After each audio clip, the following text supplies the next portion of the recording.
sa walang hiya. Tama hindi. Dahil kung tayo ay nahiya, paano tayo matututo? Paano tayo magtanong? Gusto natin ay malalaman ito. Dahil ang hindi tayo nahiya, dahil marunong tayo magkumbaba. Amen? Karamihan din, ay alam ko yan, nahiya magtanong. Mamaya ang gawain nila mali.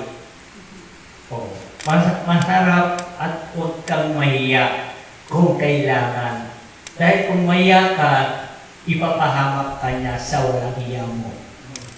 Tama? Hindi. Kailangan natin ay bagay. Bigyan mo natin ng bagay para tayo ay matuto. Alisin ang munang hiya. Dahil ang lahat, hindi ka nahiya. Totoo ka, ang Diyos ay nasa inyo. Amen. Sabi ng Ama, anak, may pupuntahan ka. Ngayon, parunong-dunungan ka. Ayaw magtanong. Yung pala, yung lugar yun, yung mismo ang pupuntahan mo. Ngayon, lakad ng lakad na lakad. Dahil mataas ang iyong pride.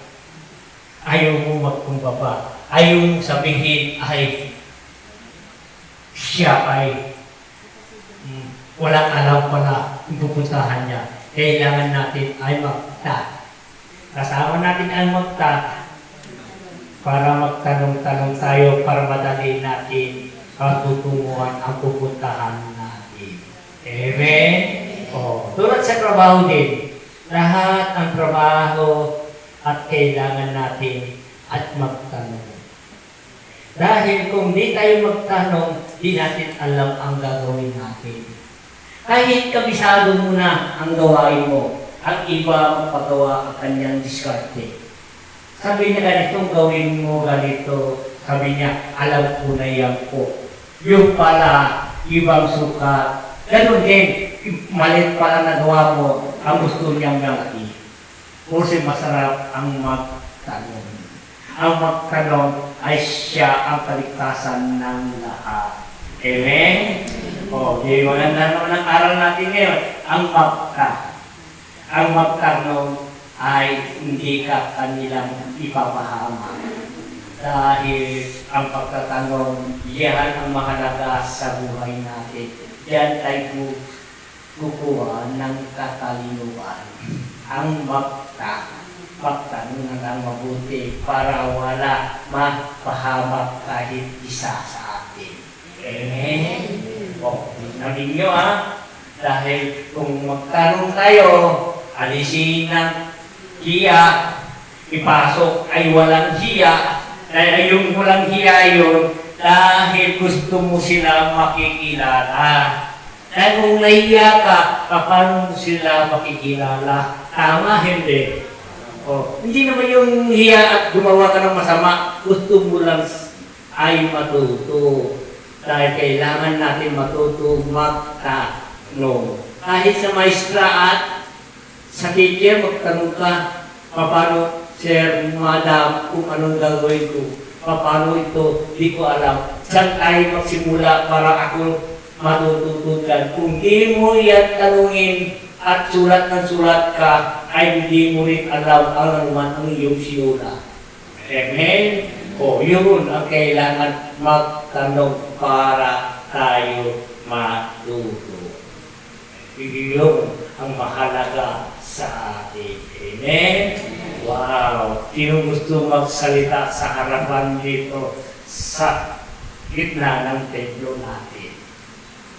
Sa tingin ko, patawa-tawa lang. Kasi Anisha, mayroon naman yan. Kasi nakikita na naman. Makalat, ang isang pinili, pipiliin pa. Tignan mo, pinili ka at pipiliin din kita. Ikaw talaga ang gusto magsalita dito sa harapan ng templo natin. Tama yun, ano? Gusto mo si Anisha siya ay magsalita? Ako rin, gusto ko rin. O sabi niya, ay pinili at pinili.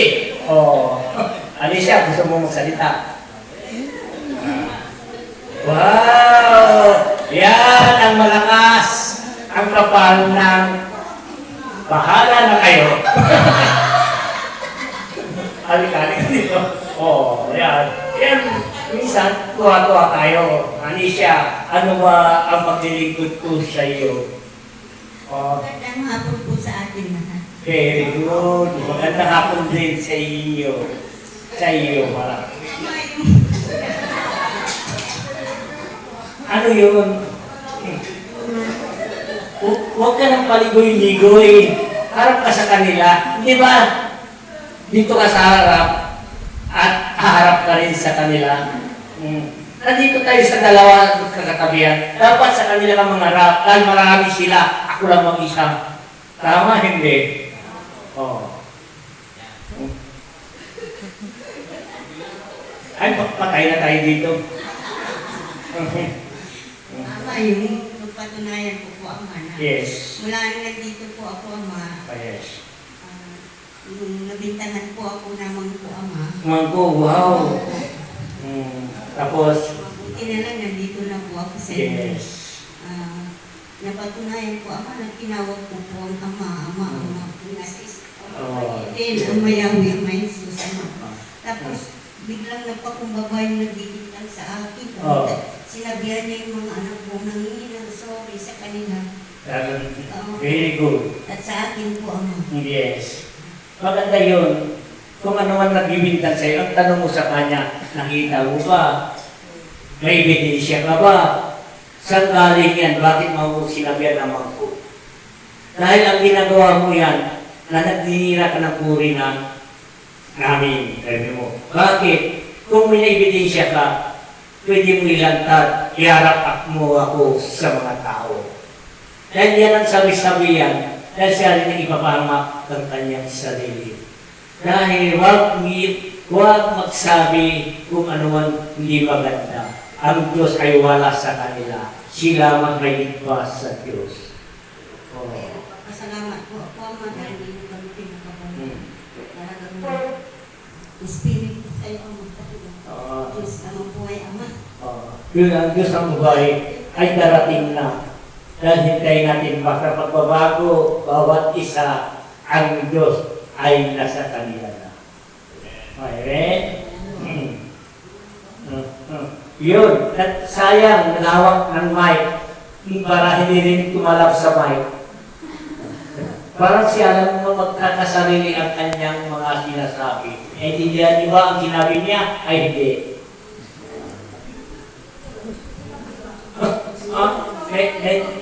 Naintindihan mo ba ang sinabi niya? Ay, hindi. Ay, walang tuminig. Mayroon ba nakaintindi sa kanya ang kanyang sinabi? Ay, wala. Meron.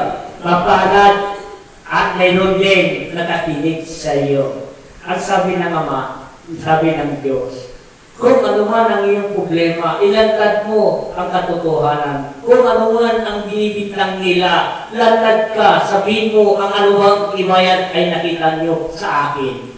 Dahil pakita nyo, dahil kayo ay naninira, dahil kayo ay masama, hindi ako, dahil hindi kayo maghusga. Hindi nyo alam ang paghuhusga ninyo, yun din ay papahamak sa sarili ninyo. Dahil mayroon din mangusik, ang mangusik din ang Diyos.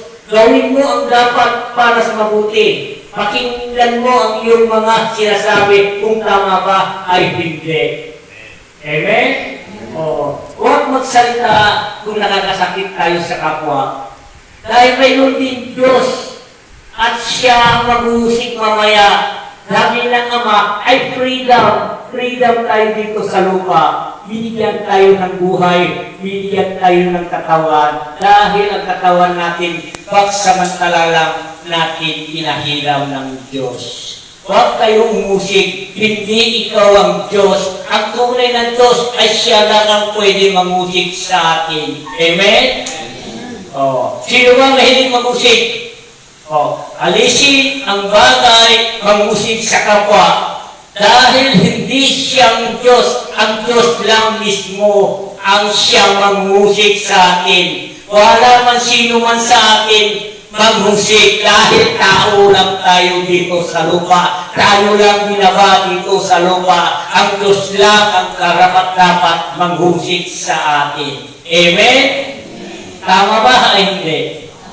Oo. Dahil sa pag-uusig ninyo, doon kayo nakakasala dahil kayo ang gumagawa ng iyong kasalanan. Dahil hindi kayo Diyos. Kahit sino man sa atin dito sa lupa, Diyos lang ang siyang pwede maghusik sa akin. Siyang Diyos lang ang magbibigay ng kung saan tayo ipagpad niya. Ang Diyos lang ang dapat mayroon. Bagay ay kung saan ka ilalagay niya. Amen? Alam niyo, punta ka sa isang lugar. Akala mo kagustuhan mo yan? Gusto ng Diyos doon ka pinagpad. Dahil pinaalis ka dito, sabi niya, hindi ang tao yon gumawa ng paraan, hindi ka sa lugar yon. Ang may lugar ka para sa iyo. Amen? Ito, hindi itong trabaho mo. Bibigyan ka ng Diyos yung tunay mo trabaho. Dahil ang Diyos lang ang siyang saksi at siyang nakakaalam. Tama? Hindi. O, yun tandaan natin. Lagi tayo magmahalan, magkakaisa. Ang Diyos ang siyang nagbigay ng buhay. Kung ano man ang pagmamahal ng Diyos sa atin, ganun din pagmamahal natin sa kapwa natin. Amen? O, yun lang naman ang aking sasabihin. Dahil marami pa dapat medyo ay ngayon ay mayroon basbas ng sa taas sa atin dito. Papalad yung celebrate na natin templo. Pagkabi yun ay umulan. Papalad tayo sa pangalan ni Jesus ang kanyang mga sinabi sa akin at sinabi ko rin sa inyo. Lahat ang isay sa akin, inasay ko rin sa inyo. Lahat ang mga aking mga bagay, lumalabas sa aking bibig, galing ko Jesus. Dahil kung hindi dahil sa Kanya, di ako nagsasalita dito sa harapan ninyo. Sa pangalan ni Jesus, ang lahat man, ang bagay, ay nasa Kanya yan. Amen? Wow, itong basbas ng holy water na Jesus. Maraming salamat. Ang lahat ng bagay, sabi ng Ama ay, tayo ay lagi magkakaisa. Mahal tayo ng Diyos. Papalap ng isa itong isang week sa harapan natin at nakakwato pa. Oh, si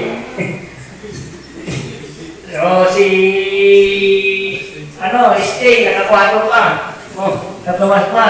Akala mo, bilyonaryo.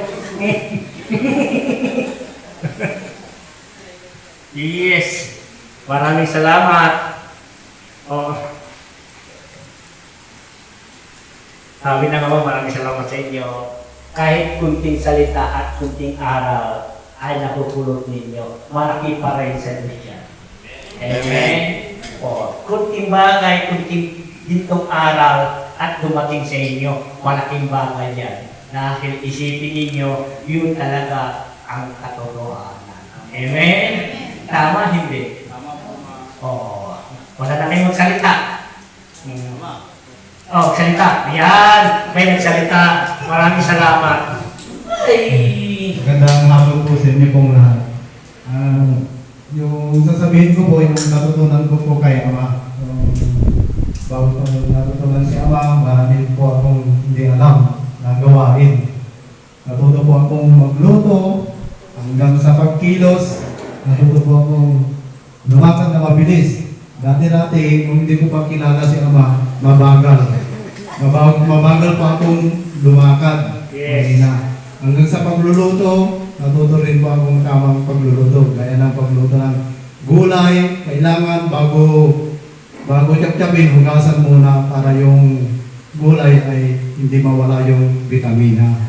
Ganun po yun. Tapos sa paghugas naman ng mga pinaglutuan, kaya ng pinagprituhan, natuto ko rin na pag pipirito ka ng mantika, yung ipipirito mo, yung mantika, ipipirito mo yung isda, kailangan kung may space pa, ilagay mo na lahat para mabilis magluto. Hanggang may space pa. Pagkatapos ng pinagprituhan, pag tinanggal mo yung pinagprituhan ng isda at may dumikit-dikit, ang paglinis naman doon, hindi basta-basta matanggal, lagyan mo ng tubig tapos isis mo doon sa shilling para mabilis matanggal yung dumikit. Tapos gamitin mo ng steel wool. Ganun po yung paglinis para mabilis. Doon marami po akong natutunan hanggang sa pagluto ng karne, na kung nilaga yung karne, kailangan damihan mo na yung tubig para hindi ka na magdadagdag ng tubig. Sa kapag kumulo na, hinaan mo yung apoy ng tama lang na apoy para hindi mabilis maubos yung tubig. Yun, natutunan ko kay Ama hanggang sa pagkilos. Marami akong natutunan, mabilis yung pagkilos na sa mga gawain, kailangan alert paragi. Pagkatapos hanggang sa paggagamot, tamang paggagamot, tinuruan ako ni Ama. Dati-dati, nung hindi ko pa nakilala si Ama, nagpapaamin din ako ng mga mangkukulam, nagtuturcure. Yung pala, mali po yung gawain ko na po yun. Nakilala ko si Ama doon po sa bayanihan. Nakapaghatid po ako ng Doktora Garcia. Ako po ay nagtatricycle po dyan sa Kalasyaw. Tricycle driver po ako. Nung naisakay ko po yung Doktora Garcia doon sa bayanihan, doon ko na nakilala si Ama. Doon ko po nalaman na nagbibigay ng gintong aral si Ama, pumilig ako. Doon ko po nalaman na mali pala yung ginagawa ko. Yung dapat lang gawin doon sa mga nakulam, kailangan tanggalin lang yung sakit ng pasyente, magpatawad ka, patawarin mo kung sino man yung gumawa sa'yo, yun ang sabihin sa pasyente, at tanggalin lang yung sakit, huwag torturin, at yung lamang nahuli, capturein lang yung kagamitan, huwag sasaktan. Doon ko nalaman na mali pala yung ginagawa ko na yun, wala akong karapatang manghusga, kundi Diyos lamang. Doon ko nalaman kay Ama Eden. Kaya malaki pa sa salamat ko kay Ama, dahil sa pamagitan ni Ama Eden, marami po akong natutunan sa Kanya. Yun po yung mga natutunan ko, disiplina, pagiging magkumbaba, para nangitas natin ang Diyos palagi. Dahil siya, wala ako dito, kundi dahil sa Kanya. Saka nangyari yun, yung pag-tutor ko, yung tinigilan ko na nung time na yun, may pumunta dito, inamin niya kay Ama Eden na inaanting ako ng mga pero hindi ko na yung ginagawa, nagbago na ako nung time na yun. Ngayon, pinalalawanan ni Ama Eden. Kaya niligtas ako sa pamamagitan ng pagbabago ko, nagbago na ako, hindi ko na yung ginagawa. Nailigtas ko ni Ama Eden, pinaliwanagan yung naghahunting sa akin, nagkumbisal kay Ama. Kaya pinabigyan ako ng panibagong buhay. Sa pamamagitan ni Ama, kundi dahil kay Ama, wala ako dito ngayon. Kaya maraming sa Ama. Dahil kundi dahil sa inyo po, wala ako dito. Yun po yung mga natutunan ko dito. Marami pa. Basta ito, maraming salamat at nandito po ako ngayon sa pamamagitan ni Ama. Marami pa akong natutunan. Kaya maraming salamat po, Ama. At sa inyo po lahat, maraming salamat. Ikuri natin siya doon. Ikuri natin at marunong magluto. Kung hindi marunong magluto, huwag mo na purihin. Mag-aral mo na kayo magluto. Inamin niya ang kanyang ginawa noon wala siyang alam. Dahil talaga walang siya alam. Dahil doon sa bahay ko, sabi ko sa kanya, madaling araw, Ador, magluto ka na, kumain ka na, mag-amusal ka na, magluto ka na ng ulam mo. Alam mo, yung lugar hindi sa galing sa freezer, ngayon kumuha ng mantika, at binuksan nyo ng freezer, nilagay sa mantika, at hinalo-halo, hindi niya pa nilaga, yelo pa yung longganisa. Ngayon, nilagay niya ng itlog, katapos, Ador, silaw yan, ang longganisa. Sabi niya, bakit ilalaga pa yan? Oo, sabi niya, hindi, ako lang naman kakain. Sige, bakit hindi ka nagluluto? Hindi, sabi niya. Simula yun, ay, nagmarunong na magluto. Ngayon na naman, sabi ko, ilaga mo ang stainless, yung 12. Yung kadero, ganyan. Nilaga niya, yung tubig, ganyan. Sabi ko, 5 minutes na, Ador, yung stainless mo, hindi pa kumulo. Sabi ko, punong-puno, ano nilaga ng stainless?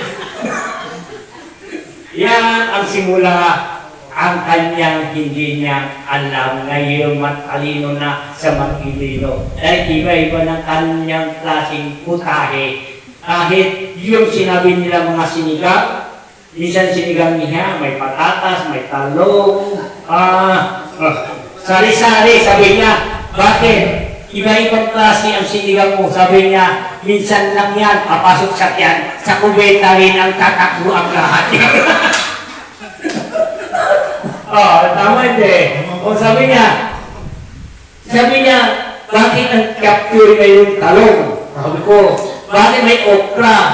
Dahil po, kung kumain ka, isabay-sabay sa tiyan ng babaksak at diretso sa kubeta rin. Pag-isahin din niya para iba-iba ang mga bansa, kanya-kanyang luto. Baka sa ibang bansa ito, ang putahe, ang nilutoon niya. Tama? Kahit luto ng Chinese, Japan, hindi ko alam kung saan lugar ang kanyang luto. Ang tawag sa kanya ay patsyam. Patsyam banadyan. Yan na, yun lang ang aking masasabi sa iyo. Sino gusto maghilot? Magpahilot? Sino ihahaw? O magpahilot? Yes, ang hilot. Diyan ka na lang at hilutin ka ng aming kasamahan. Dahil sa kanila, hilot ay hilot. Ako lang ang nagbabasbas. Hindi ako mahawak sa tao. Kung gusto nyo, hilot ay isa rin ang kapangyarihan niya tulad ng kapangyarihan ko. Iisa pinanggalingan ay sa Diyos. Amen? Tama. Huwag natin liitin ng mga ganyan klase dahil ang Diyos din ang nagbigay sa atin. Yan lang ang tunay natin. Ang sandata binigay ng Diyos sa atin. Tama, hindi. Kamay mo nga. Kung ibigyan ka ng halimbawa ng Diyos ay maggamot.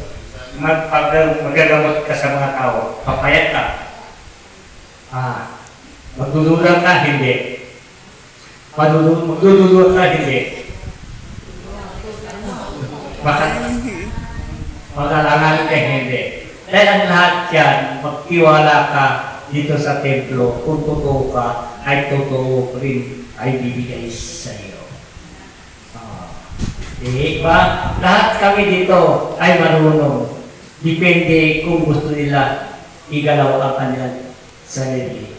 Tama? Hindi. Tama po. Yun lang naman ang aking sasabihin. Alicia!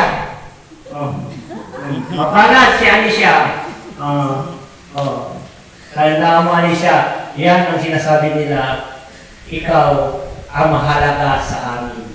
Yes. Tingnan mo. Tingnan mo tumayo ka dito. Napatawa mo sila lahat. Dahil yan mapalag sa mapalag. Walang malungkot. Alang-alang sa iyo at tumawa at maliis ang mag-twinkles nila sa mukha nila. Gumanda sila. Alam mo, hindi sila sumangot.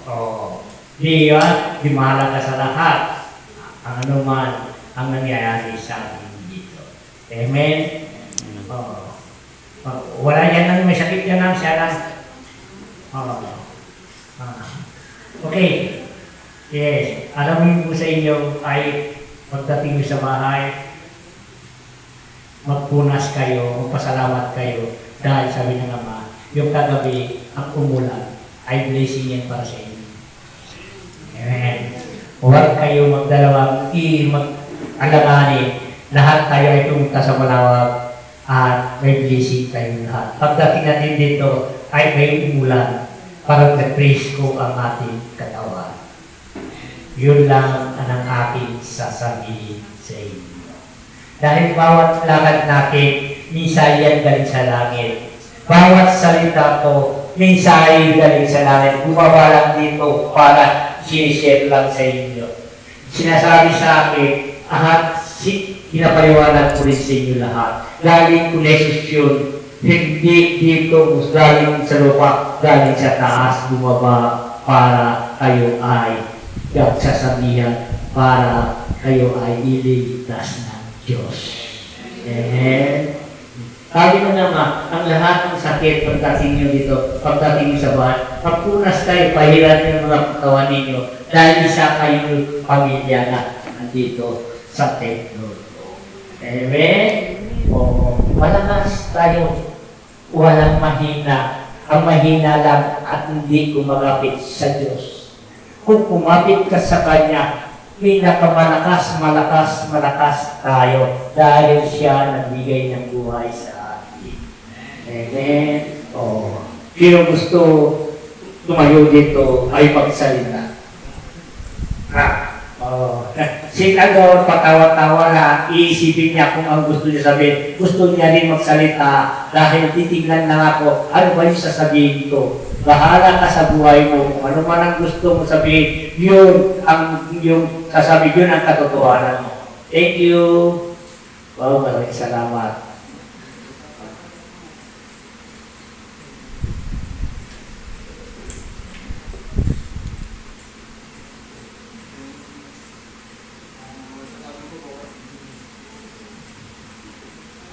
Hello.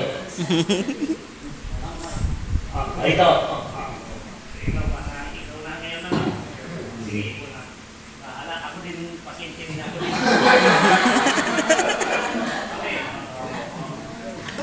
Hello. Masasabi ko po yung mga nagpapagamot ko para mabilis po silang gumaling.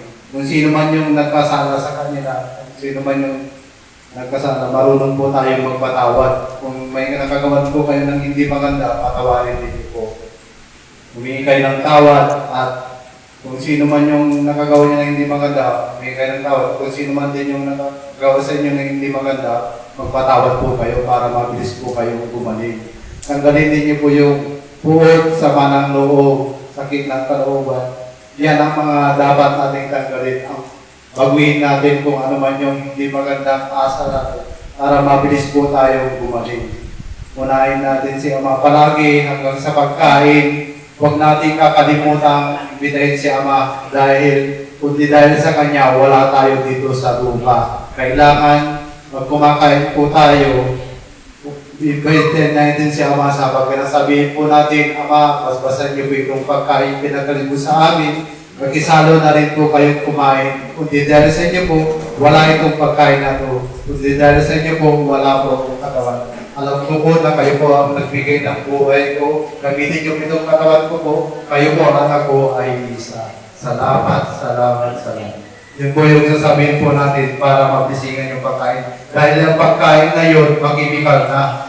Ngayon, kung ibitan natin si Ama sa pagkain na mawawala yung chemical. Yun ang number one, huwag natin kakalimutan, manguna siya palagi. Unahin mo si Ama bago inyong mga anak. Unahin mo si Ama bago inyong sarili. Unahin mo si Ama bago inyong trabaho. Dahil pag may naramdaman kayo, si Ama rin ang tatawagin niyo. Manguna siya palagi hanggang sa pagtulog, pray. Pag-ising ng umaga, pray. Pagkakain po kayo, binayin niyo po si Ama sa pagkain. Number one palagi. Dahil habang tumatawag tayo kay Ama, binibigyan tayo ng anghel, harap, likod, dalawa, anghel ang binibigay sa atin. Kaya huwag natin kakalimutan, manguna siya palagi. At yun, kung ano man yung nagkasala sa inyo, magpatawad kayo. Kung sino man nakagawa sa atin ng hindi maganda, patawarin natin. At ang Diyos na bahala sa kanila, huwag tayong gaganti. Diyos lamang pwedeng magganti sa kanila. At huwag tayong mangusga, Diyos lamang pwedeng mangusga. Yun lamang po, maraming salamat po.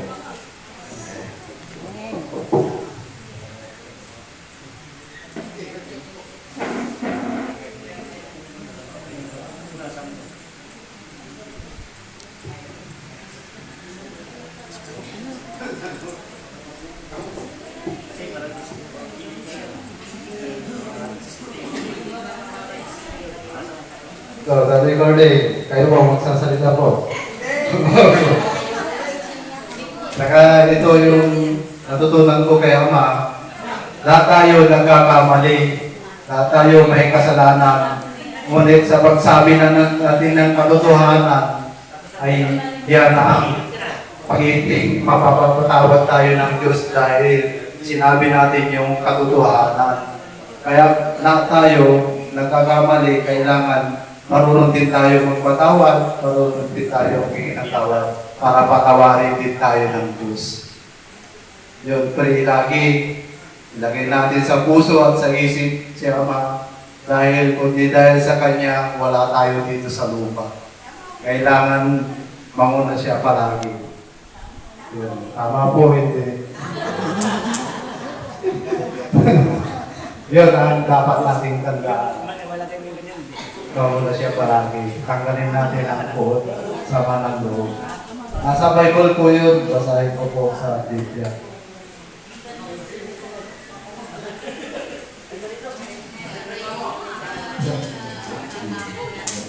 Dali na.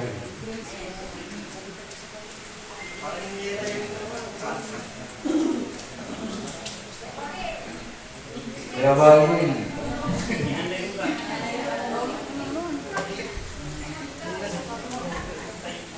I-share ko yung tungkol sa Bible, yung sa Bible. Habang nabubuhay tayo, kailangan gumawa tayo ng kabutihan. Dahil yan ang kailangan natin patungo sa langit, yung paggawa ng mabuti. Nasa Roma chapter 2 verse 7, ang mga nagpapatuloy ng paggawa ng mabuti sa paghahangad ng karangalan, padakilaan at kawalang kamatayan ay bibigyan niya ng buhay na walang hanggan. Ibig sabihin, pag gumagawa tayo ng kabutihan, yan ang kayamanan natin patungo sa langit. Ang Diyos, nakikita niya po tayo gumagawa ng mabuti, ang Diyos din ang magdudugtong ng buhay sa atin. Ay yung tinatawag na buhay na walang hanggan. Kaya siya ang nagbigay ng buhay sa atin. Kaya siya rin ang magdudugtong ng buhay sa atin.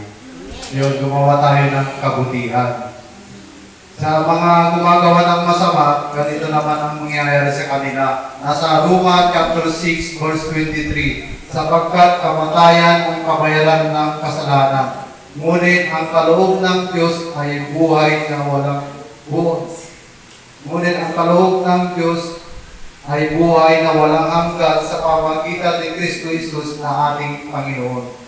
Ibig sabihin, kapag for example, nagmumura tayo, pakunti-kunti yung nababawasan yung araw natin dito sa mundo. Yun yung kasalanan natin. Kaya ang kabayaran, kamatayan. Pakunti-kunti. Hindi na umaabot tayo ng sagdaan pataas dahil sa nagagawa nating kasalanan. Doon nababawasan yung buhay natin. Bawat mura natin, nababawasan bawat isang araw, nababawasan yung kasalanan, yung buhay natin. Kaya habang nabubuhay tayo, gawin natin yung kabutihan. Doon po nasa Roma chapter 6 verse 23. Anong tawag mo sa kanya ngayon? Salvador. Saka kung sino man yung nakagawa sa atin ng hindi maganda, huwag tayong makiganti. Nasa Roma chapter 12 verse 19. Mga minamahal, huwag kayong magiganti, pabayan ninyo iyon sa Diyos, sapagkat nasusulat, akin ang magiganti, ako ang gaganti, sabi ng Panginoon. Ibig sabihin, kung madaling salita, kahit na sino man nagkasala sa atin, magpatawad tayo, magkasama sa Diyos na natin, huwag tayong magiganti. Patawarin natin kung sino man yung nagkasala sa atin. Wala din tayong karapatang mangusga. Nasa 1 Corinto chapter 4 verse 5. Kaya huwag kayong umatol ng wala sa panahon. Maghintay kayo sa pagdating ng Panginoon. Ilalantad niya ang mga bagay na ngayon natatago sa kadiliman at kayahayag ang mga lihim na hangarin ng bawat isa. Sa panahong iyon, bawat isa ay tatanggap ng papuring na huhugon sa Kanya mula sa Diyos. Sa madaling salita, huwag tayo mamusga, kundi ang Diyos lamang pwedeng mamusga. Lahat ng sinasabi po niya mga nasa Bible na nakasulat sa Biblia, yung mga pinapalang niya mga direct sa Biblia, yung salita niya Ama Eden, direct na madaling maunawaan, meron lang direct sa Biblia yung mga sinasabi po niya Ama Eden. Kaya kung ano yung sinasabi po niya Ama Eden sa atin, sundin natin yung dahil yun ang kaligtasan natin, yun ang daan patungo sa kanyang kaharian, patungo sa langit. Kaya gawin natin ang kabutihan palagi. At iiral natin ang pagmamahal at bawat isa. Dahil yan ang tunay na kayaman natin patungo sa langit. Yun lamang po. Maraming pong salamat po sa inyo. Amen.